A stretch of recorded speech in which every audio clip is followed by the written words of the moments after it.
पछतावा छोड़ दो। जो छोड़ गया उसका इंतज़ार ना करो। जो गुजर गया उसे जाने दो।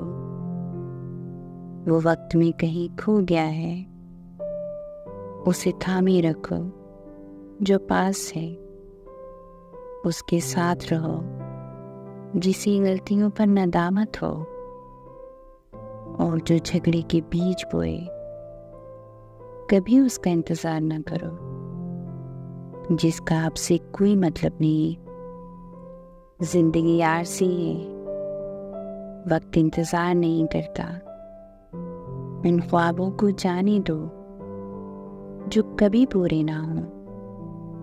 मुस्तकबिल का कोई दावा नहीं कर सकता। जिंदगी में जो साथ है उसी पल में जियो।